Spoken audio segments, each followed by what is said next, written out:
আসসালামু আলাইকুম রহমতুল্লাহি ওবারাকাতু। সবাই কেমন আছেন? ভালো আছেন? আলহামদুলিল্লাহ, আমিও ভালো আছি। তো এটা ছোট্ট একটা ওয়াশরুমের ভিতরে এই বেসিংটা ফিট করা হয়েছে। এই বেসিংটা আসলেতে নিচে থেকে 50 সেন্টি উপরে, এই ফ্লোর থেকে 50 সেন্টি উপরে এই বেসিংটা ফিট করা হয়েছে। আপনাদেরকে দেখায়। আর আপনারা যারা বাড়িতে বেসিং ফিট করবেন, ফিট করার পরে এই গ্যাপ দিয়া সুন্দর করে হোয়াইট সিলিকন চাইরে সাইড দিয়ে দিবেন। হোয়াইট সিলিকনটা দেওয়ার পরে এই গ্যাপে আর পানি যাবে না, কাঁচরা হবে না। আপনি এই জিনিসটা খেয়াল রাখবেন, যারা বাড়িতে বেসিনগুলো ফিট করবেন এই গ্যাপ দিয়া সুন্দর করে হোয়াইট সিলিকন দিয়ে দিবেন চাইরো সাইড দিয়ে।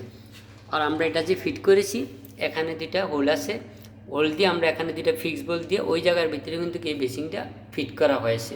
অনেকগুলো কিন্তু নিচ পর্যন্ত ফ্লোর থেকে উপর পর্যন্ত থাকে, কিন্তু কইটা দেখা গেছে ব্যাক সাইডে দিয়ে আপনার অনেক কাঁচরা জমে, পানি জমা থাকে, খুব বন্ধ হয়ে যায়। তো এই কারণে আপনারা যদি এটা নিচে থেকে 50 সেন্টি উপরে দেওয়ালে ফিট করেন, এটা সবচেয়ে সুন্দর হয়। এটা এই কাজটা আমরা কমপ্লিট করা হয়েছে।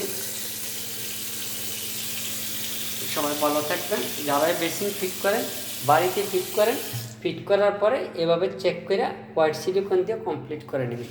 সবাই ভালো থাকবেন। আসসালামু আলাইকুম রহমতুল্লাহ।